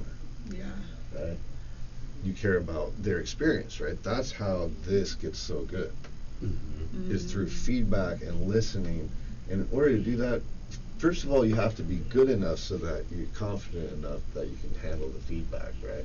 And then you also have to be wanting to grow and get better, like you're saying, like people in the cannabis industry do, because the competition is strong. But also, I think there's just innately, it's like, I just love it. When you do art of any form, it's fun. The better you get at it, the more fun it is. So that's, you're kind of chasing the fun of it too, of like, how good can I make this thing? Yeah. You know, there's like sip and paint nights that they have sometimes. If you go to one and your painting sucks, it's not like, never, like at first you might be like, but then you go back the next week because you're like, I want to do better this time, But it is fun. Like, that's the cool thing about cannabis is, like, there is a direct comparison, at least in my mind, to art and music and all that kind of stuff in a creative aspect. And that's why maybe it doesn't feel like a job as much as some other stuff. Like, it's hard work, and everybody knows that who's inside the industry. And but at the end of the day too, it's like you just don't feel like you want to quit. Like, you love it. It's just like, it's super exciting. Yeah. Well, I see. Okay, but now this is what I wanted to throw your way as a question as well, because for them, with the product, interacting with the public, having that interaction is sort of like an artist or a musician seeing the crowd feedback. Oh, it's so nice. It's the easiest part about it. Yeah. Yeah, for me. Yeah. It's the funnest part of the whole process. Yeah. Talking to customers, doing demos. Yeah. It's fun. Even this is fun. It's fun. Because you love what you do and you want to be able to share it. If someone's afraid to present their product and to talk about it and to educate the market, you should not trust that product. I mean, they're not putting their love or their passion into it at all. but someone who wants to jump on the opportunity to do a demo, bud tender training, come out and be like, I want to teach you everything about my brand. Yeah, I think it says a lot. It says a for lot. sure. It says everything. Sometimes people might just be shy too, though. But That's true. That's a good point. I don't want to discount any shy people but out there. when people, usually when people are stuck on something they're doing, they want to talk about it. Like, they yeah, want to share that. or they'll have someone, if they're shy, they're going to reach out to someone that they know isn't shy, and they're going to tell them everything that they need to know and be like, hey, and that's like an example of my kind of thing, right? Doing the sales thing is like, if someone doesn't really feel confident in going in and just talking to a buyer right off the bat and being like, hey, here's the deal and here's the price and let's run it up, then you have people like me to go do that. Exactly. Well, and that was the ball I was going to throw your way, is that in marketing and sales and business you have that as well, because you have that direct engagement and you have the the end result of getting accounts or not. Yep. Right? So it matters, like that interaction matters. You can't just be experimental and just be like, oh, well, it works. You got to get accounts to survive in the industry, right? Mm-hmm. So that there's a learning curve that I think is a similar learning curve in business.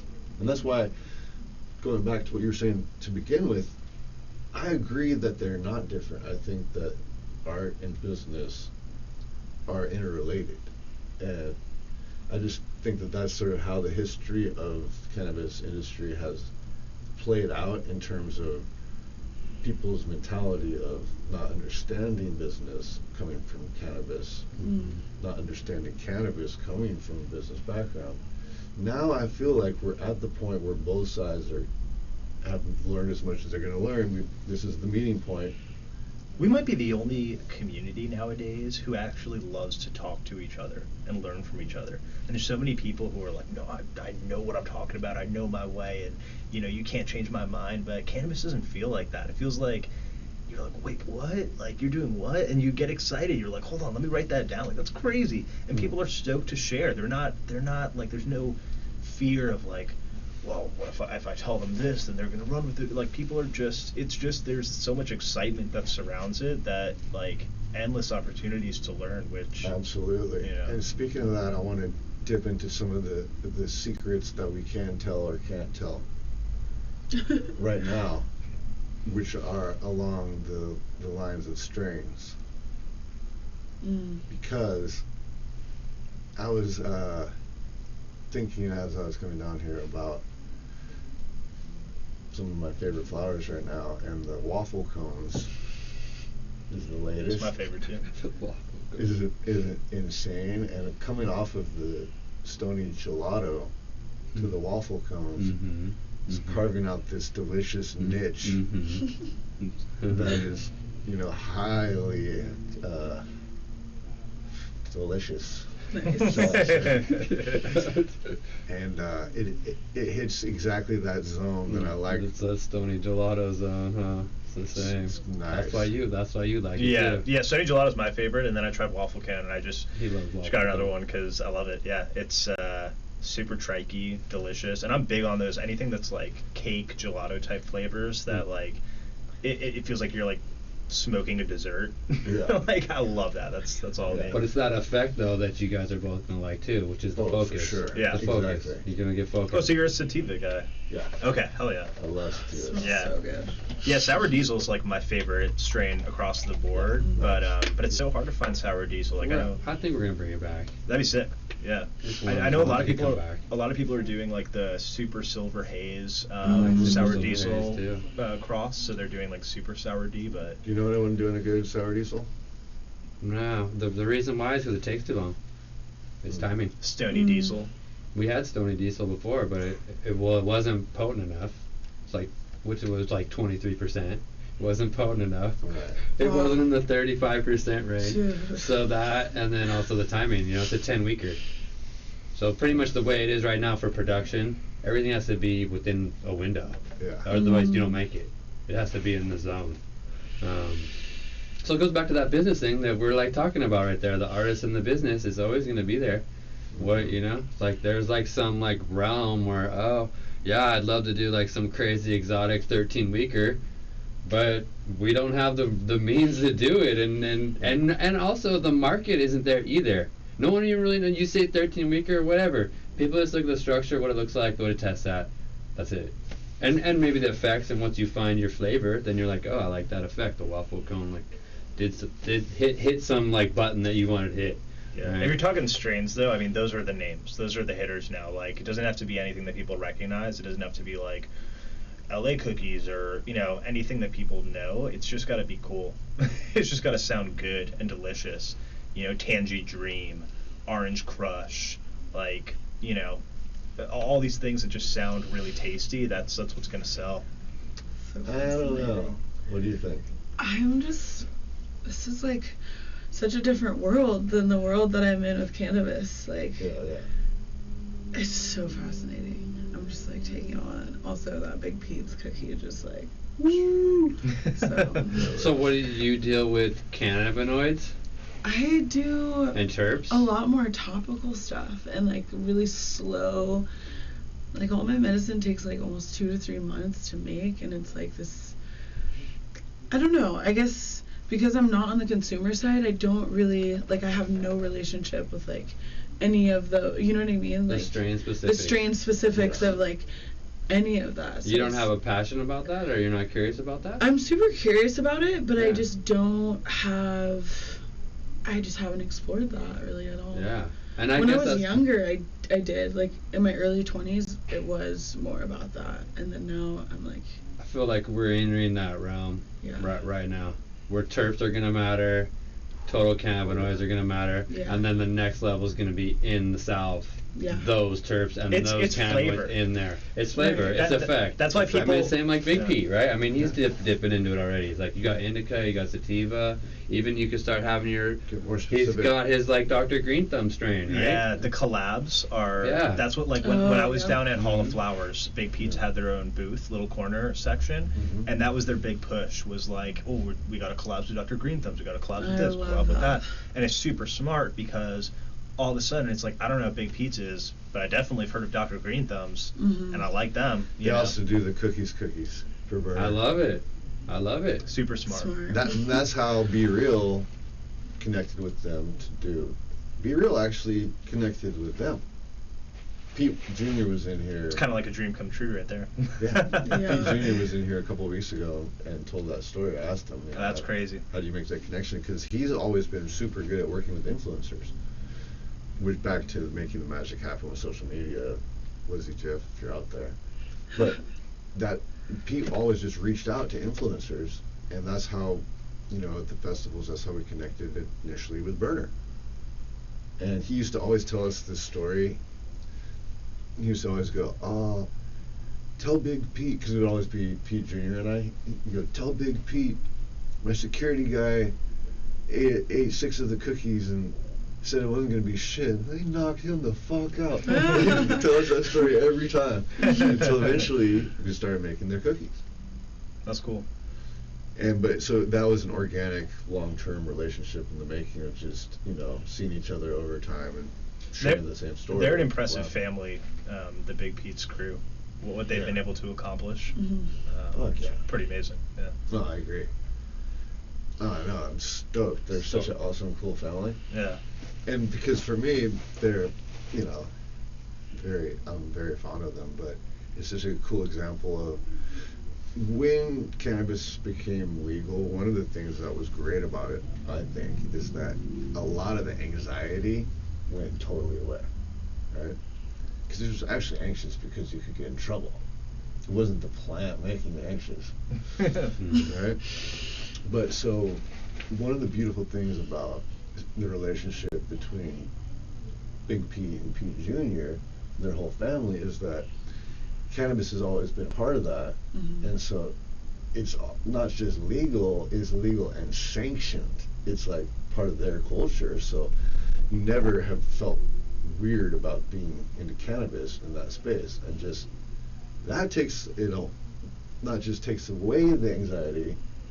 I always see, this is the other thing I was thinking about, is how cannabis is never for me an end in itself. Like, I rarely want to just sit down and smoke weed. I'm always getting stoned to do something. Boom. It's always like something that I use while I'm doing something. Or if I'm going on a big hike, tackle one of these babies. A cookie before a hike? Oh yeah. Oh, I couldn't. Bold. I could not. Bold. I'm not doing I any could of not that. do that. Any kind of cookie, because I've got this. I'll just stay going, like he's not gonna fuck with me. But then as soon as I get to Vista, I'll just be like stoned, you know, and like, okay, great. Yeah. So it's just, for me, it's always is about enhancing some other activity. What about y'all? What do you like to do? How do you use cannabis? I would just bring up one point that directly relates to that, because I saw a post, I don't know who put it up, I think it was Big Pete's page, but they had used the cookies in like some type of video ad campaign that combined it with like putting the cookies into a protein shake and then someone like drinking it and going out for a run. And I was like, that is the most clever marketing I've ever seen. Like, way to take a cookie that's like sugar. No. That's like me. That's you? Yeah. That's James. No way. I do Really? marketing, yeah. Dude. Oh my god. But anyway, I was like, but yeah, no, we need to talk more for sure, because that's kind of the stuff I need to get better at. But I was like, that's amazing, because it's such a, you know, that opens for anyone who is like, oh, those are cookies, are unhealthy, I can't mess with that. It's like, oh my god. I'm a protein head. I love to work out. I could take these cookies, pop them in a protein shake, Exactly. But yeah. Anyway, I forgot your question, but I wanted to bring that up because I thought that was like one of the most genius marketing tools I've seen. Thanks. Yeah, it's stuck in my mind, dude. I remember it well. Yeah. Well, and that comes out of them being really aggressive and wanting to grow. And so we've had marketing meetings for years. We've thrown around every idea imaginable and just chosen certain ones and run with them. Is that your background? Is marketing, or you just have a passion for it and you're good at it? My background is art and literature. Okay. Painting, BFA in painting, PhD in literature. Wow. I started a marketing agency. Well, because even as I was doing the graduate studies, my whole thing was that everything's changing in our culture because of the internet. Yeah. And I could see the possibilities for businesses before businesses were really doing it. But so 2013, the first thing I did was a charity event. I did social media marketing for that event, and then through the fundraising for the event, talking to all these different businesses, I ended up getting accounts. Oh. And then at one point I had like 14 accounts. I had like 2 phones. So,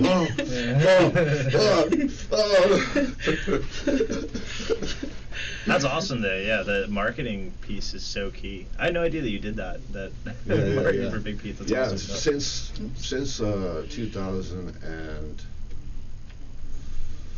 I don't know, for probably 8 years. Oh wow. Yeah. That's all you, man. Wow. Okay. That's all of me. And that was a huge part of my education in cannabis, is because they also went to festivals, and so that's how I met Bernard. It was so rad because back in the day you used to be able to give away samples, right? And so they would always send me with like a couple of cookie girls with backpacks up on stage, line up the camera, and they go up there just throwing cookies out to the crowd, and like, that's awesome. Amazing, just huge currency, and just big acts that I've admired my whole life. I'm like standing like next to them. That's one of my favorite artists, Currency. I love Currency. Yeah. Great writer. Yeah. Again, back to Ice Cube being somebody who inspired me to write. Currency is one of those people who uses the English language as a instrument. It's like, it doesn't have too many different themes. Cars, weed, making money. He uses words that I've never heard of. Like, I feel like he's reading the dictionary all the time, or his mind's just a dictionary. But that's what I'm saying. He uses the language itself, because the themes are simple. Yeah. Old school cars, smoking weed, making money. California Dream. But because he started out with Lil Wayne. Oh, I didn't know that. Yeah, he was in a group with Lil Wayne. That's great. What's That's so their weird to group think called? about. Hot Boys. Hot boys. Hot Boys. Oh my gosh. Yeah.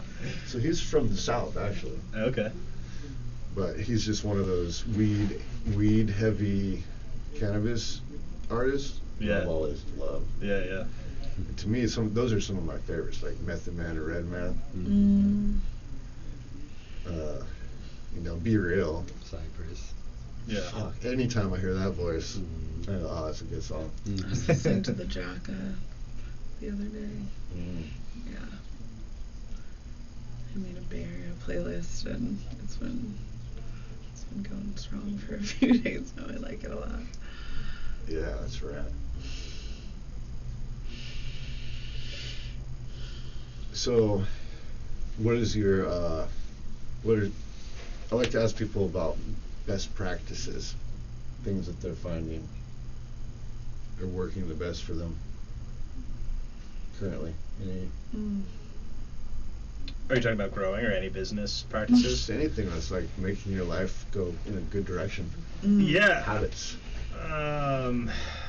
Yeah, definitely getting more organized. I've never been a very organized person, but now I have quite a few clients that I work with. So organization is key. Yeah. So I'm really trying to get that better. And Like structuring your time, what? Well, yeah, I mean, my time, I don't know if I structure my time, but I'm like always just on, but I love it too. So maybe I have to get better at that. But more like files and like documents, like Paperwork. Yeah, like I tend to like I'll write something and then I'll just like throw it into a folder in my computer and be like, where's that thing? Systems. And yeah, now I'm like, okay, I got to create a folder that says like invoices or like pictures or so that like when I go to do a new Instagram post, I'm not like scrambling through my phone like where did the I could just be like, oh yeah, these are the pictures, this is the one I was going to use today, boom, write the little caption. It'll just make all those things will just make my life easier as like I continue to take more on and grow the business and everything. So yeah, for me that's important, organization skills. I think Stoney, you're probably much better than, well, I don't want to speak for us, but I'm guessing you have more of those system recipes, because that sounds like what you're saying, and that's what I think maybe we should try to do more. I don't know, maybe you're already... He knows this because... Maybe you're already on this he knows, more. But it's something I need to do, because especially... I think all of us. Yeah. I think it's something all of us are always working on. Systems. In order to hand it over to other people as well, right? Well, But yeah, so like I make a template. I'm a template type of person. And a recipe. Yeah. I wouldn't have. systems. Yeah, he's been like very helpful with that kind of thing, because Yeah, that's what I'm he saying. understands that I'm still learning the processes too. So in that fact, like Stoney's a great client because he'll be like, hey, like here, why don't you use this template to do this, or hey, I have an idea and like let's kind of figure out a better way to kind of format this thing or that. And it makes my life that much easier. And mine too. Yeah, so it's nice. Exactly. Yeah. We were writing like 3 invoices before. It's like I would write an invoice, he'd write an invoice, customer write an invoice. Now we just write one invoice. Yeah. And once you got a system, then that problem solved the initial workflow. And now it's you know pretty what much to do. done. Yeah, it's pretty much done. And the communication is so key, like opening up the lines of communication, because if he was just like, this is stupid, but no, we'll just keep it going, and we would just get really frustrated with the process and with each other. And again, that's the feedback. Open Same, feedback, correcting, best idea is the thing that wins. Yeah. That's another thing too, apart from the organization, like I have to get better at that. Like someone tells me like, hey, you should try it, like, because Being open-minded when to something's your other baby, ideas. you're like, no, It's hard. I know what I need to do, but and that's because you're passionate, and that's part of. But that's good to have that self-awareness of like, okay, and especially. It's the other people who raise you up. Berner's taught me that the most. Like everyone around him on his team, he's built this incredible team, but he lets go of the handlebars. He lets go of the trust and puts that trust in his team. For sure. And they raise him up. So I got to learn how to do that. Because if you, that whole thing is like, if you are to scale up ever, and you're not going to do everything yourself, you have to have ways for other people to step in and replicate what you're doing. Right. And Berner has done that for sure well. Mm-hmm. But I think also that comes from this book. Anybody ever read about the book called The E-Myth? I know about it, but I've never read it. It's an entrepreneur myth. I'll check it out. And its subtitle is something like the key revolution to small business or something. But he looks at the trap that people get into sometimes when they go into business because they're passionate about a thing, making pies. But then all of a sudden now they're just making pies, and they have no time now they hate making pies. He goes, fuck, all I do is make pies. and so it's sort of this trap, and that's the E myth, right? But so part of what the whole thing is every role in your business to write out a contract, even if it's just you, like, these are the duties for the cashier. These are the responsibilities you must like a SOP. Yeah. And then with the contract, and then you sign it yourself, right? That's interesting. But you're creating all the different roles that Yeah. then, when you're ready to, you can hire But someone. I guess how do you, like, that's a good question in itself, is like, that's where I struggle with, is like, I'll think, oh, maybe I could use someone for this, and then I'm like, do I really? Like that, like, how do I define what roles I actually need and which ones I can do myself? Like, I just pick the things I'm good at. And I'm like, the rest of them. That's smart, yeah. I'm like, these gotta go. Like shipping packages, when my business was flowing like a lot more during summer, like it's pretty seasonal, and I have somebody ship all my packages because I know that like it is such a struggle for me to do it. And I would, and some people are much better at that, but I've learned that through like being like neurodivergent and like having ADHD. It's like I have to have things like very specifically like for me. But when you first set it up, you knew like, hey, I'm gonna need someone to do shipping, packaging, all this Oh stuff. no, I tried to do it myself and like epically fails, and it was just like it wasn't working, and I've learned a lot of things through trial and error. Yeah, and just So maybe trying it's that. systems out and like being like, that did not work. And figuring out ethically, where your skill sets are, and then, but also like, it sounds like you still have to learn all the other areas, because to your point, like, you have to teach, or you're kind of responsible, if you're the owner of the business, to like teach the new people that are coming on that job, even if it's not something you're good at or you're going to be doing, you know. Yeah. Exactly, yeah. And so I think having some experience with all the different roles, even if you're not good at it, and you tried and failed, so then you know the value of it too. Yeah. Partly because you tried to do it and you failed, so then someone else can do it for you. Maybe you're gonna feel good and grateful. Yeah. You know? Felt so grateful for my assistant. We'd be in like a meeting and she would have everything like in an Excel spreadsheet, like color coded, and I'm like, I love you forever. Yeah. Exactly. And she would just do it because that was just more intuitive for her to just be organized in that way. Exactly. You know? And then it goes the other way as well. Like when people need somebody to do some creative, and then they try, they go, oh, we can just do it in house, and they try, and they're like, oh, it's not gonna fly. Right. And then you show up and you pull something off for them, and they're running it the next day. Yeah. That feels good. You know, that's when you are able to add value to something like that because you developed a skill set. So, you know, I think it's also like there's laws of diminishing return. Like, how much time do you want to spend doing something that you're not going to get that much better at, even though it's an important part of your business? Whereas somebody else, that's their inclination. That's the thing that they go to first. Get them on the team, and then, you know. But yeah, I think you have to define the roles for your own business. Or if you do, you have a smoother go. The most successful person I know in business is extremely successful. I actually did a podcast with him. I went to high school with him. And he sold a business for like $260 million. It's pretty good. Yeah. But that was his whole thing. His two things were no assholes. That was like his culture of your business, right? Kind. That's kind of like the same thing, right? It's like set the tone. You have, I think that's equally important to the systems that you may create for your business. Is the culture that you create for your business. That's a good point. Yeah. And so you have to, who are you going to attract? You know, both internally to fill those roles, right? Because you're going to need that accountant person, but not just any accountant person. The one that works with you, you know, and has that sort of overlap with circles. You know what I mean? Yeah. So, and that's back to what you were saying earlier of, you know, brands showing up and talking to the public and sharing their story is a great way, I think, of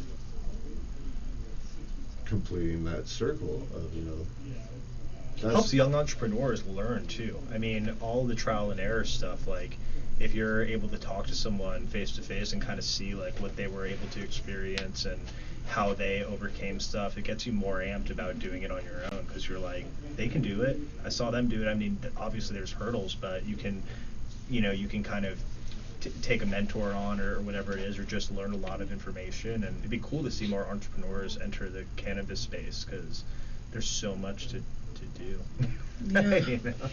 That's awesome. yeah, and also the marketing, the business, all surrounding it. I think that absolutely those are fun parts of the whole thing. Is you can see people who wouldn't have had the same outcome, because like I was saying, like for an accountant, but an accountant who's going to work with a cannabis company is, if there wasn't a cannabis company, they may not have that fit. Right. In a mainstream, they may be a misfit. Right. Do you know what I'm saying? So it's creating. That's where it becomes a larger culture, and it's like all the different parts of it are Real cool. estate, all the things. Yeah, real estate, politics, right? Obviously, that's how the laws get changed. That's how our rights get protected. So ultimately, somehow it leads to there in a lot of ways too. But also it just leads to culture in general. Like how many cool parts of our culture weren't just influenced by cannabis, like Bob Dylan turning on the Beatles, but have funded bands, right? That's how bands got their start. It was a garage band that was funded by a garage grower. Those two things have gone together too. It's interesting that I was just thinking about this the other day. Like Garcia handpicked. Like people don't even know. Like even if you say Jerry Garcia, they're like, oh, who's that? Like, because the cannabis industry is not, it's not like all the deadheads anymore. Like it's expanded so much. So now people are like, oh, that's a cool name, and you're like, that's. So we were talking about this. Who is Carrying Kind's demographic? Great we question. started breaking down the generations. Yeah. Who is it? I think it is So what are you? You Generation X? X. So definitely some Generation X. Yeah. But I don't think it's not a generational thing. I think any generation, it's more a it's like people who are going to eat organic food. People that shop at New Leaf on the west side. Definitely, yeah. And who are, So it's not an age. It's not an age number. You think a 23-year-old that eats organic is maybe even more so, because if you think about, They care much more about. I feel like they do more brand research than. and they're going to Three Bros. Yeah. oh, 100%. You think so? From UCSC, Yeah. Okay, because this is the other way I would see it. Why it does seem like Three Bros is like the most popular dispensary for everyone who goes to UCSC. Maybe I'm wrong. I think it's Only one closest, place. probably. Oh, that makes so much Proximity sense. thing. Okay. Closest. I was like, why? The other two that are close are kind of inconvenient to get to. That makes Canna Cruz sense. and It's Three Bros funny, is like right but off you Swift. go to Three Bros and there's a straight shot to Westcliff yeah. Yeah. to the Sunset to go burn one. Yeah. Yeah. That's true. That's Those true. That's true. convenience. You could even walk Yeah. down and burn Or one maybe after. delivery service. I think it's Anything. just people are lazy and they're like, Yeah. oh, And what New are you Leaf gonna is do? right Oh, there, it's like, about to be you get- Sunset. yeah. Let's just stop at Three Bros. Go. The coffee's right there. Like it's It's convenience. Yeah. Yeah. The wine and, place and is comfort. right there. Maybe comfort too, huh? As Carrying Kind keeps expanding and entering new territories, I'm curious to see like what kind of market demographics it, go for it. Like, because I think it all depends on the territory too. Like Santa Cruz is a different demographic, a different market than LA or San Diego or Sacramento. So to kind of compare and contrast between the different territories of where Carrying Kind expands to, and who's picking it Whole up. Foods, New Leaf, high-end, sustainable. Whole Foods, okay, New Leaf. we gotta wrap Synergy. it up. But the other thing I just want to end with is think high-end coffee, third wave coffee. Guido's Taco. And high-end tacos. Thank Guido's Tacos here in Monterey at Dust Bowl Brewing. And I'm going to go head there later on today. In fact, I'm going to be doing a taco review. Just recently did my first Awesome. taco taste test review. I'm doing a tour. Nice. How was the first one? First one, I had to go back the next day. Oh wow. What was Okay, that? that's a pretty good rating right there. I was at Mi Tierra on Broadway in Seaside, and it's a huge, beautiful supermarket with a taqueria inside. Highly 9.2 for those ones. So Guido's, I know you're gonna deliver. I've heard great things about you, and so until next time, Jake J. Thomas, another episode of Everything Jake. Thank you so much for joining me today. Peace.